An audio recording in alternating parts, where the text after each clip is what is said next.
De Deus. Vamos ler juntos o Cântico de Débora. Juízes, capítulo 5. Peço que você deixe a sua Bíblia aberta ao longo da exposição.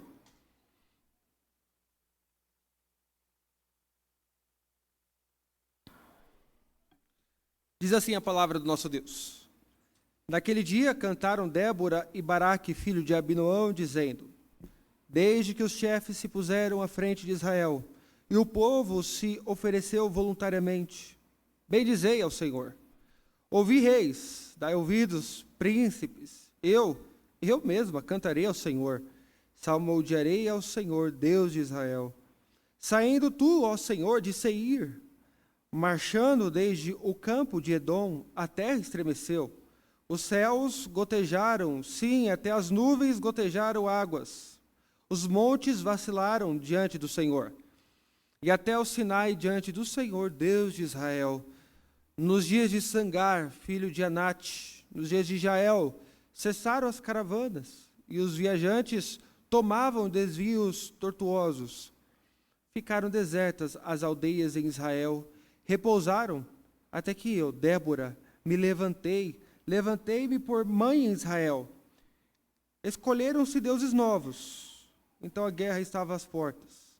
Não se via escudo nem lança entre 40.000 em Israel. Meu coração se inclina para os comandantes de Israel, que voluntariamente se ofereceram entre o povo. Me dizei ao Senhor: Vós, os que cavalgais jumentas brancas, que vos assentais em juízo e andais pelo caminho, falai disto. A música dos distribuidores de água, lá entre os canais dos rebanhos, falai dos atos de justiça do Senhor, das justiças a prol de suas aldeias em Israel. Então, o povo do Senhor pôde descer ao seu lar. Desperta, Débora, desperta, desperta, acorda. Entoa um cântico. Levanta-te, Baraque, e leva presos os que te prenderam, tu, filho de Abinoão. Então, desceu o restante dos nobres, o povo do Senhor, em meu auxílio contra os poderosos. De Efraim, cujas raízes estão na antiga região de Amaleque, desceram guerreiros. Depois de ti, ó Débora, seguiu Benjamim com os seus povos. De Maquir desceram comandantes, e de Zebulon os que levam a vara de comando. Também os príncipes de Issacar foram com Débora, e Issacar seguiu a Baraque, em cujas pegadas foi enviado para o vale. Entre as facções de Ruben houve grande discussão. Por que ficaste entre os currais para ouvires a flauta? Entre as facções de Ruben houve grande discussão. Gileade ficou da além do Jordão, e Dan, por que se deteve junto aos seus navios? Azer se assentou nas costas do mar e repousou nas suas baías. Zebulon é povo que expôs a sua vida à morte, como também Naftali, nas alturas do campo. Vieram reis e pelejaram os reis de Canaã, em Taanac, junto às águas de Megido, porém não levaram nenhum despojo de prata. Desde os céus pelejaram as estrelas contra Cícera, desde a sua órbita o fizeram. O ribeiro Quizon os arrastou, Quizon, o ribeiro das batalhas. Avante, ó minha alma, firme. Então as unhas dos cavalos socavam pelo galopar. O galopar dos seus guerreiros. Amaldiçoai a Meroz, diz o anjo do Senhor. Amaldiçoai duramente os seus moradores, porque não vieram em socorro do Senhor e seus heróis. Bendita seja sobre as mulheres Jael, mulher de Eber, o queneu. Bendita sobre as mulheres que vivem em tendas. Água pediu ele, leite lhe deu ela. Água pediu ele, leite lhe deu ela. Em taça de príncipes lhe ofereceu nata. A estaca estendeu a mão e ao maço dos trabalhadores à direita. E deu golpe em Cícera. Rachou-lhe a cabeça, furou e traspassou-lhe as fontes. Aos pés dela se encurvou. Caiu e ficou estirado. A seus pés se encurvou e caiu. Onde se encurvou, ali caiu morto.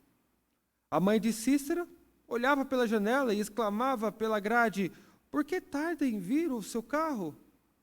Por que se demoram os passos dos seus cavalos? As mais sábias das suas damas respondem, e até ela a si mesmo respondia: porventura, não achariam e repartiriam os despojos? Uma ou duas moças a cada homem? Para Cícera, estofos de várias cores de bordados, um ou dois estofos bordados para o pescoço da esposa. Assim, ó Senhor, pereçam todos os teus inimigos, porque os que te amam brilham como o sol, quando se levanta no seu esplendor. E a terra ficou em paz 40 anos. Amém.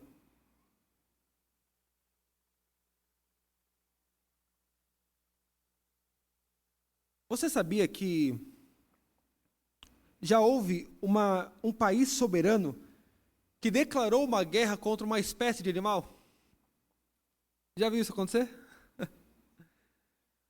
Exatamente, um país soberano declarou guerra a uma espécie de ave, a segunda maior do mundo. O nome dela é emu. E para vocês que não conhecem, emu é uma ave que muito se assemelha a um avestruz. Então, toda vez que eu falar emu, você lembra-se de um avestruz que chega aí por volta de 1,80 m de altura. Isso aconteceu na Austrália. A Austrália não é um país que não é de hoje, que sofre por inúmeras pragas em seu território. Em 1932, havia naquela região cerca de 20 mil emus. E é uma ave inofensiva, até que elas migraram num período de grande reprodução, foram até o interior da costa e devastaram dezenas e centenas de hectares de produção de trigo, trazendo uma crise econômica ao país da Austrália. Os agricultores foram até as autoridades pedindo ajuda, socorro para o exército, ao passo que o exército australiano viu que era uma circunstância emergencial e liberou os seus exércitos com armas, cartuchos, metralhadoras para ir atrás dos emus. A primeira tentativa foi encontrar os emus, uma ninharia, cerca de 50. Os tiros começaram para todos os lados, mas os emus foram bem mais rápidos e correram para direções diferentes, confundindo assim o exército australiano. A primeira tentativa, no dia 2/11 de 1932, foi frustrada. Segunda tentativa. Eles entenderam que havia um lago onde essa espécie de ave se encontrava. E ali eles entenderam, olha, vamos esperar eles se encontrarem naquele lago e nós vamos matar todos. O problema é que as metralhadoras não funcionaram. Elas emperraram. E quando eles conseguiram arrumar, os emus foram embora. Segunda tentativa, fracassada. Então eles tiveram uma brilhante ideia. Acoplaram metralhadoras aos carros do exército. E falaram, agora não adianta para onde eles forem. Nós vamos com os nossos carros atrás dessas aves e vamos matar todas. O problema é que a ideia era boa, tudo mais, mas os emus começaram a correr por estradas de terra. E agora não foram as metralhadoras que travavam, foram os carros. E os carros ficaram atolados na lama e os emus conseguiram fugir mais uma vez. Eles gastaram muitas balas e mataram pouquíssimos emus. Eram 20 mil. Os dados oficiais é que eles não chegaram a matar 1.000. E o governo australiano, pela primeira vez na história, assume a derrota por uma espécie animal. E diz, cada um se vire com o seu emu. Já pensou nisso? Um país soberano perder uma guerra, e o comandante Meredith, na época, disse, eu não sei, mas parece que eles eram muito mais organizados do que a gente. Eles tinham líderes. Parecia que quando nós entrávamos numa fazenda, num acampamento, eles se organizavam, tinha um olheiro. Eles avisavam que a gente estava chegando e fugiam para direções diferentes. E conta a história que um soldado ficou tão bravo, tão enraivecido, que ele pega o jipe e fala, agora eu vou atropelar todo mundo. O problema é que um dos emus entrou no carro e o carro derrapou e foi uma situação muito triste, muito complexa. É a guerra dos emus. Não sei se você já estudou, é bem interessante e engraçado. Estudando essa guerra, a lição é clara para todos nós. A falta de preparo para qualquer batalha faz com que passemos vergonha. Não importa quem é o seu inimigo, a questão é, você está preparado? Ainda que seja contra emus, contra aves, avestruzes, tanto faz. Se nós não estivermos preparados, nós passaremos por vergonha, humilhação e dor. Sentiremos a dor da derrota. E eu não sei se você já notou, mas a Bíblia é cheia de ilustrações para ensinar a mim e a você que nós estamos em guerra. Nós estamos em guerra e a nossa guerra não é contra emus terroristas, não é contra clãs, terrenos. A nossa guerra é contra os principados e potestades e dominadores deste mundo. Paulo vai dizer que a nossa guerra é contra as forças espirituais do mal. E nessa noite eu pergunto para você, você está preparado para essa guerra? Nós temos um Deus todo-poderoso, forte, que vai à frente das nossas batalhas. Nós cantamos isso aqui. Nós temos fé. E a gente quer romper, mas se não estivermos preparados, irmãos, nós passaremos vergonha. Satanás não pode ser superestimado. E nós criticamos igrejas e religiões que superestimam Satanás e os seus demônios. Vem Satanás em tudo. Pessoas que parece que temem mais ao diabo do que a Deus. Já conhece pessoas assim? Mas eu penso que o nosso problema presbiteriano é outro. O problema presbiteriano não é superestimar Satanás, é subestimar Satanás. É achar que ele é velho e burro, e não. Satanás pode ser velho, mas não é cansado. Satanás pode ser velho, é um grande inimigo, mas não é burro. Talvez seja o inimigo mais inteligente que a igreja enfrente.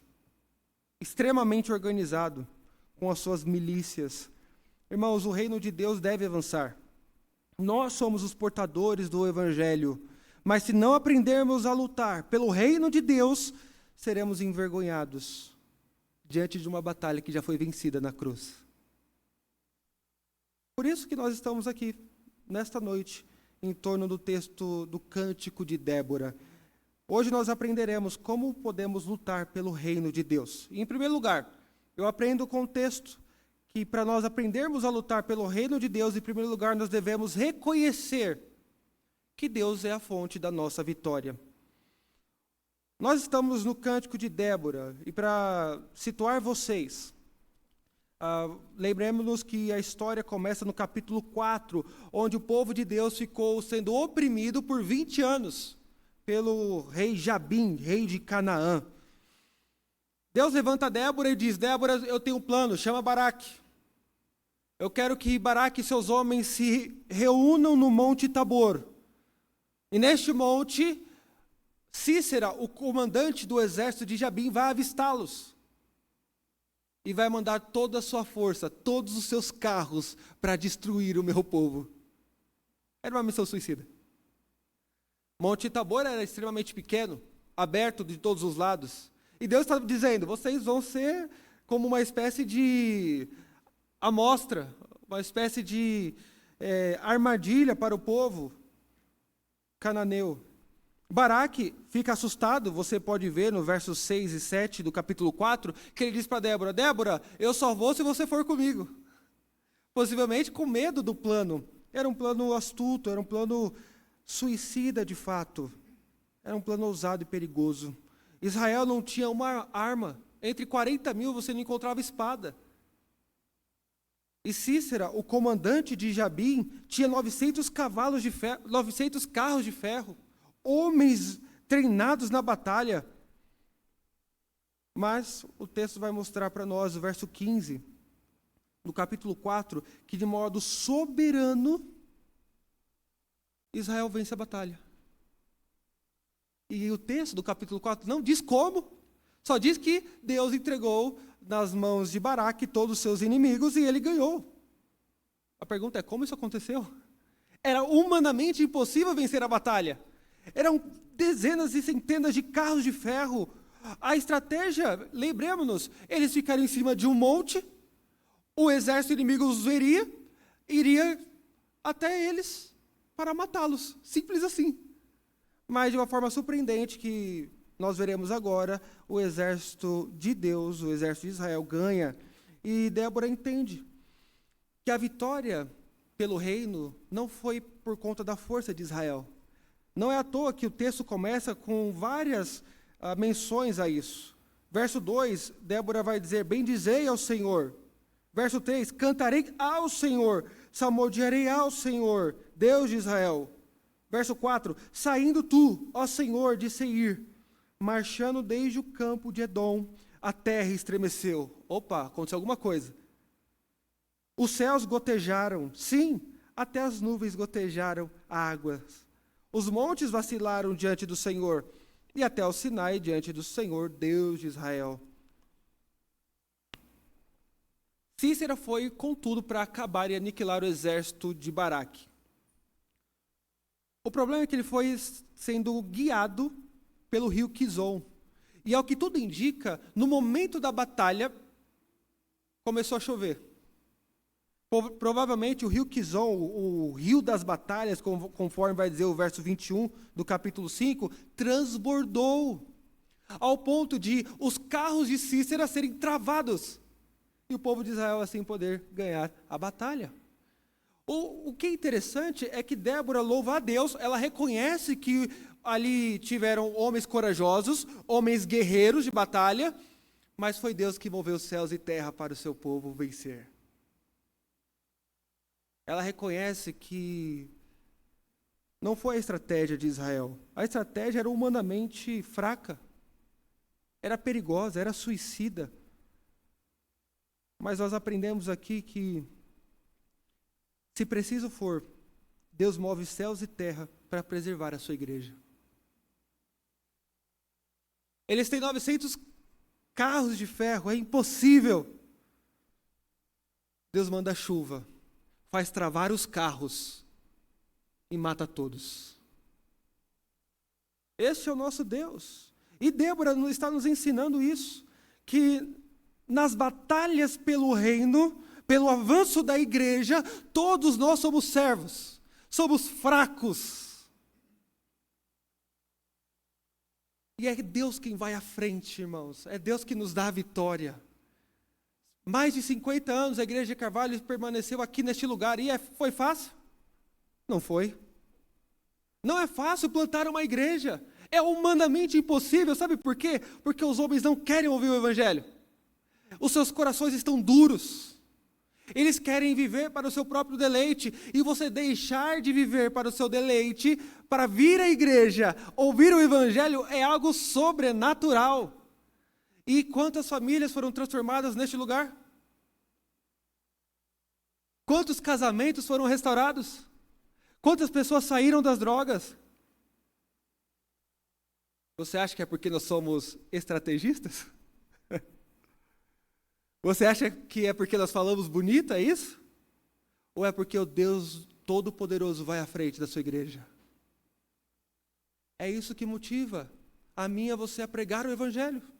Porque apesar das nossas fraquezas, covardia e debilidade, nós temos um Deus Todo-Poderoso que vai à frente. E este sim, merece toda a honra, glória e louvor. Débora reconhece isso. Débora olha e fala, não foi uma chuva qualquer. Foi Deus marchando desde o sul, desde Seir e Edom, para dar a vitória para o seu povo. Aquilo que para os homens não, isso aí foi sorte. Já viu isso?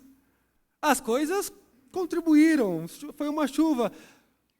Débora está dizendo, aprenda a ver a soberania de Deus no ordinário. Aquilo que poderia ser interpretado como uma chuva, como um acaso, Débora entendeu que era Deus marchando na frente do seu povo. Segundo, não só devemos reconhecer que Deus é a nossa fonte de vitória, mas eu aprendo com o cântico de Débora que para lutar pelo reino de Deus, pela igreja, é necessário eu e você manifestarmos a disposição para servir. Veja, o texto vai nos dizer, nos versos 6 a 8, que Israel estava passando por um momento extremamente difícil. As ruas estavam desertas. Rotas comerciais importantíssimas haviam sido bloqueadas. As aldeias estavam desertas. Não havia homem com espada entre 40 mil. Os tempos eram difíceis mesmo. Contudo, em meio a tempos difíceis, Deus nunca fica sem se valer de homens corajosos. Já parou para pensar nisso? Em toda a história. Nos períodos mais tenebrosos da igreja, Deus sempre levantou homens e mulheres corajosos. E é isso que nós vemos. Em meio a tantas coisas difíceis, em meio ao medo, Deus levanta homens. Veja comigo a partir do verso 12. Desperta, Débora, desperta. Desperta, acorda, entoa um cântico, levanta-te, Baraque, e leva presos que te prenderam, tu, filho de Abinoão. Então desceu o restante dos nobres, o povo do Senhor, em meu auxílio contra os poderosos. De Efraim, cujas raízes estão na antiga região de Amaleque, desceram guerreiros. Depois de ti, ó Débora, seguiu Benjamim, com seus povos, de Maquir, aqui a tribo de Manassés. Desceram comandantes de Zebulon, os que levam a vara de comando. Também os príncipes de Sacar foram com Débora, e Sacar seguiu a Baraque. É interessante ver que nos momentos mais difíceis, Débora mostra, e o seu coração se inclina, conforme o verso 9, aos que voluntariamente se alistaram à guerra. Nesse período de Israel, não houve um anjo do Senhor descendo e falando: olha, Issacar, vamos para a guerra. Zebulon, não. Todos sabiam que Deus estava com Débora e Baraque. A questão é, quem iria à guerra? Resposta, quem quisesse. E é a mesma coisa hoje. Nós temos muitos desafios para enfrentar aqui em Carvalho, na igreja. Mas quem vai à guerra? Quem quiser. E lutar pelo reino de Deus é se alistar, é ser voluntário na obra do Senhor. E aí, às vezes, a gente fica, poxa, como que eu luto pelo reino de Deus? Como que eu sirvo a Deus no meu trabalho, na minha faculdade, na minha família? Não me pergunte como, se você ainda, nesses anos todos de crente, não entregou o seu trabalho, a sua faculdade, a sua família aos pés do Senhor. Às vezes a gente fica de curso em curso, de aula em aula, de pregação em pregação. Nós já sabemos o que devemos fazer, só não queremos.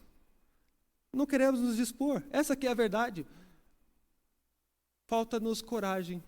Irmãos, certa vez, numa igreja, essa história me toca muito, porque havia uma mulher que vira e mexe pedia ajuda porque apanhava do seu marido. E aqui eu abro uma nota de rodapé e digo: não sofra sozinha. Peça ajuda. A igreja está aqui para isso, para ajudar você. E há pessoas que sofrem abusos domésticos e passam por isso sozinhas. E todo mundo sabia que essa mulher passava por isso e ninguém fazia nada. Até que um dia ela pediu ajuda e a junta diaconal se levantou.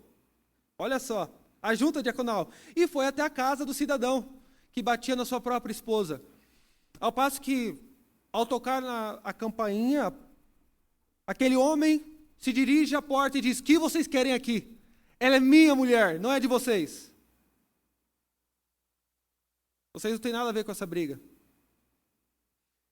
Ao passo que a junta diaconal disse: é verdade, ela pode ser sua mulher.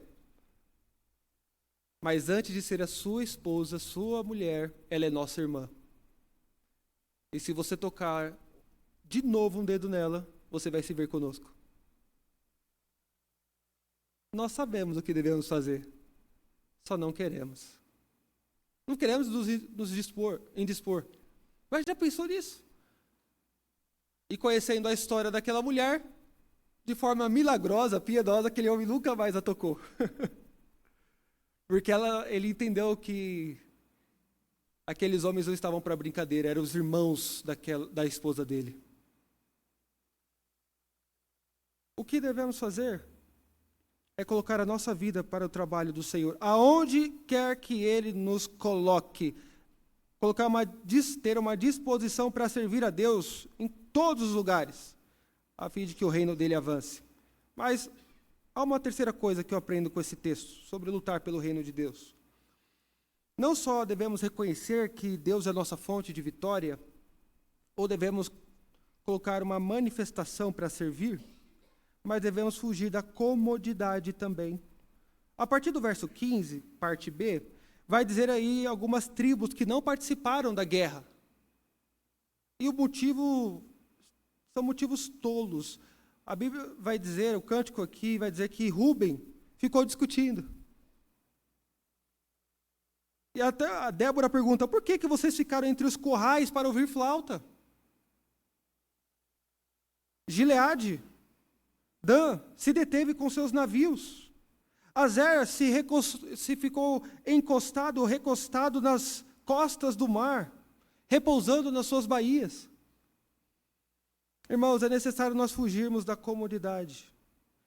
Débora menciona aqui que por causa de futilidades, aqueles irmãos não se uniram para guerrear. Fica claro aqui que Deus abomina os covardes. Veja, o verso 23.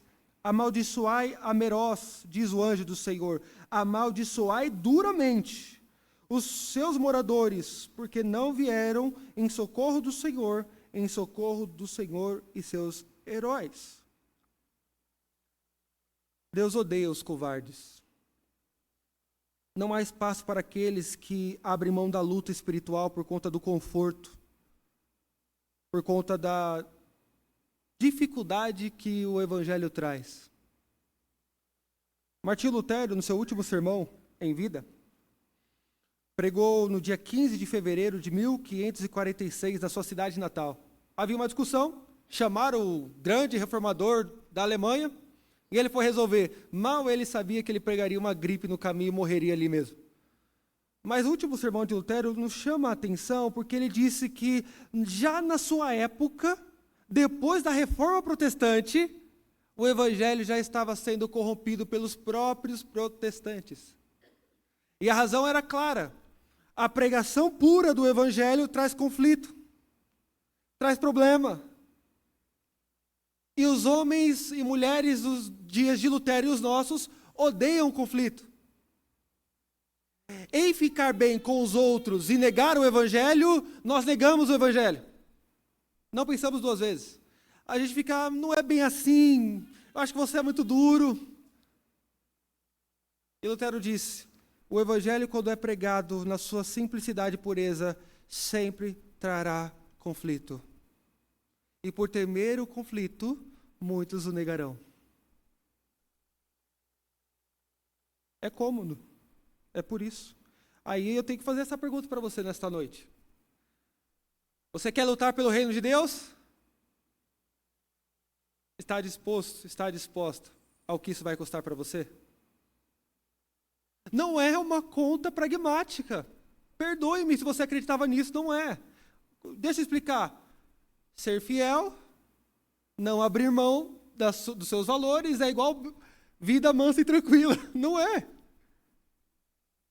E se você achava que era isso, desculpa, não é. Você vai ver pessoas voltando as costas para você. Eu não estou dizendo de ímpio, porque ímpio não volta as costas para nós. Ímpio é ímpio, certo? Eu estou falando de crente.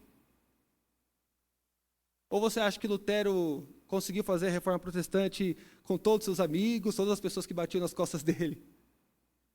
O seu próprio pai espiritual, Staupitz, chegou para Lutero e falou, Lutero, agora é com você. Eu não estou mais com você nessa. E é assim que é a vida. Às vezes, nós ficamos como estes homens aqui. Discutindo, discutindo, discutindo. E a missão é grande. Há muitas coisas a serem feitas. Às vezes a gente fica de congresso em congresso, de aula em aula. Vamos aprender como evangelizar de forma reformada e não evangelizamos ninguém. Vamos ler mais livros sobre plantação de igreja e não plantamos nenhuma igreja. Às vezes, estudamos como ser um casal abençoado, mas o marido até hoje, mais de 10 anos, não pediu perdão para sua esposa. A esposa até hoje não aprendeu a ser submissa ao seu marido. Ficamos discutindo, mas só que nós não vamos à frente para guerrear.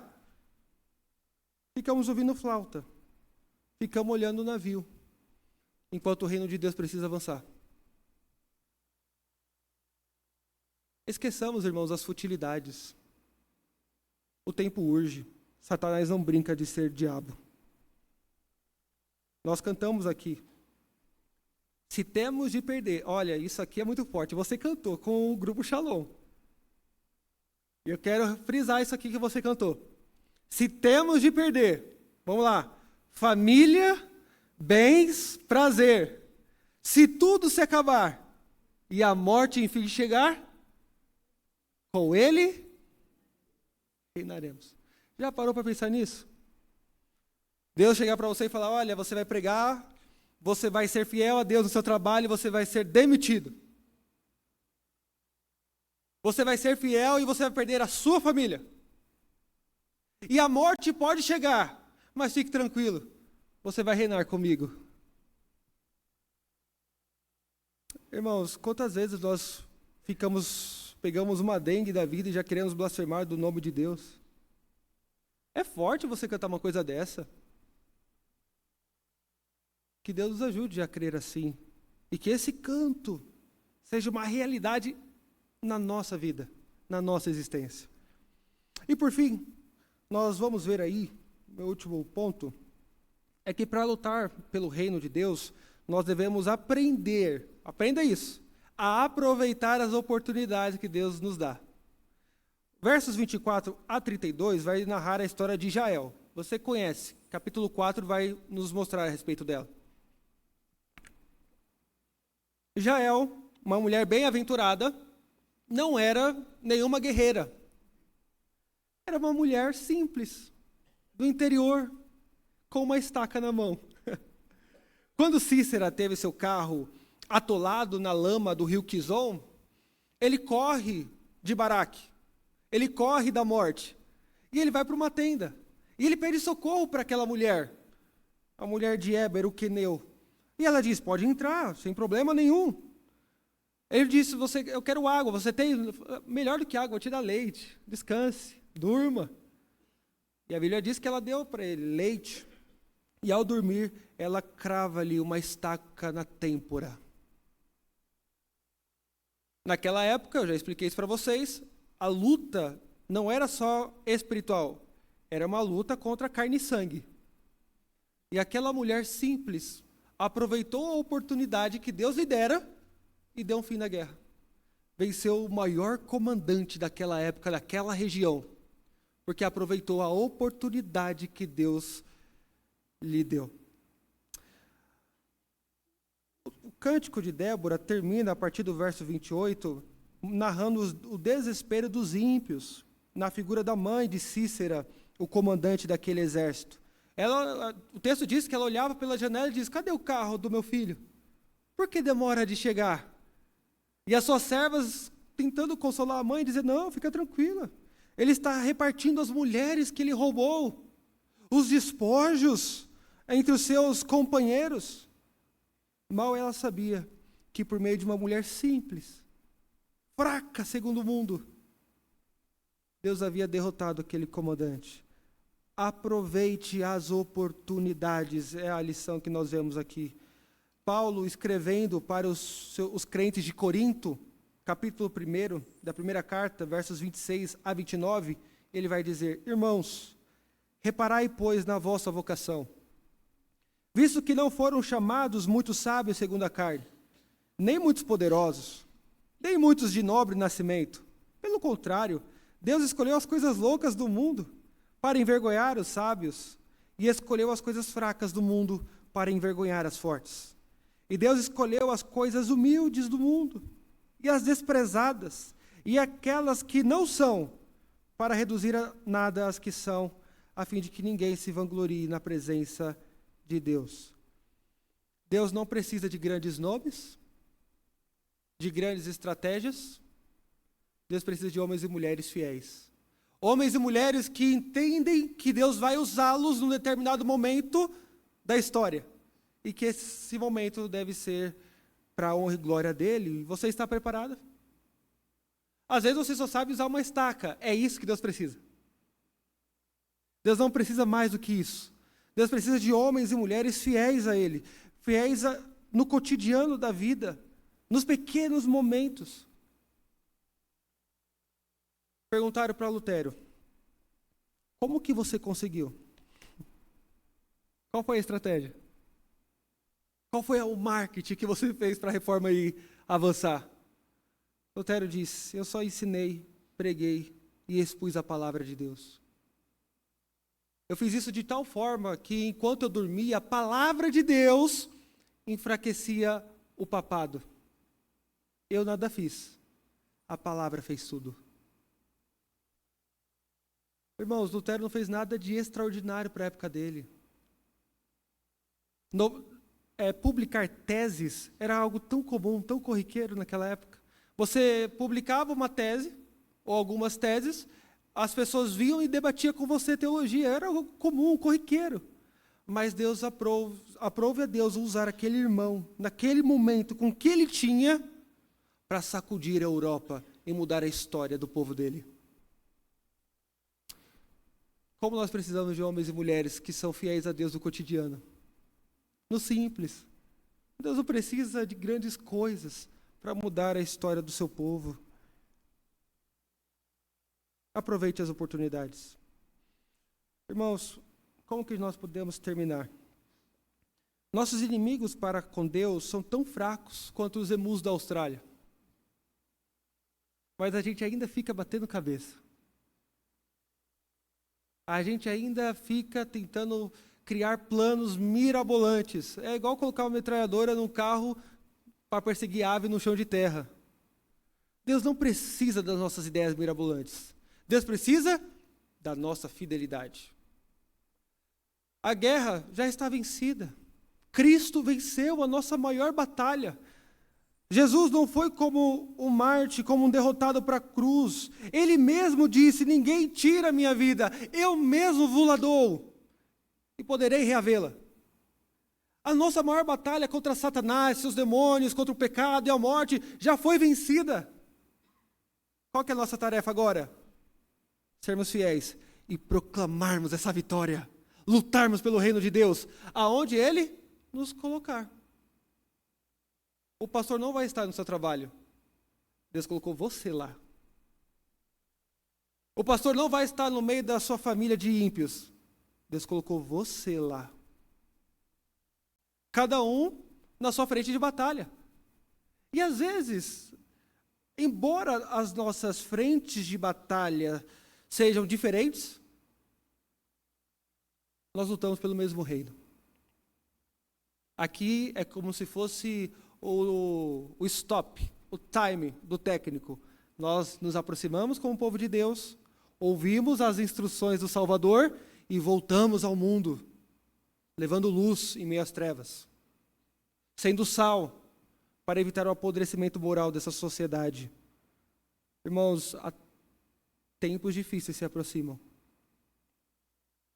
Nós não podemos mais brincar de ser crentes. Esses dias eu fui pregar numa igreja e eu tomei um susto. A quantidade de muçulmano que eu tenho visto na rua. E eles não brincam. Eles não brincam. Que Deus nos ajude, irmãos, a não passarmos vergonha nessa luta. Lutamos várias batalhas, mas a guerra já foi vencida. Cristo triunfou. E nós somos chamados, portanto, a lutarmos lado a lado, a fim de que o reino avance. Em resposta ao que nós ouvimos, vamos todos cantarmos Sempre Vencendo, hino de número 49. Eu vou pedir para que os irmãos lá de cima coloquem um playback. A nossa irmã Marluce está dando aula para as crianças. Fiquemos de pé para que juntos entoemos este hino. E ao final, eu peço que o reverendo João Marcos venha aqui à frente para fazer a oração final e impetrar a bênção dos apóstolos.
Eterno Deus, Rei dos reis, Senhor dos senhores, tua igreja desafiada, Deus, a cada dia a lutar pelo teu reino. Rogamos que o Senhor nos encoraje, Deus, nos dê palavra de sabedoria para enfrentar o mundo mal, nos dê, Deus, intrepidez para testemunharmos a respeito da salvação em Cristo Jesus. Tira a timidez, a vergonha e faz-nos luz do mundo para enfrentar, ó Deus, o mundo mau, as hostes de Satanás. Ó Deus, dá graça aos jovens crentes para que testemunhem corajosamente nas universidades. É um antro demoníaco, contrário à tua palavra. Portanto, ó Deus, encoraja os nossos jovens a levantar a bandeira e dizer que são protestantes, crentes, transformados pelo poder que há em Cristo Jesus. Abençoa, Senhor, a tua igreja, fortalece a tua igreja.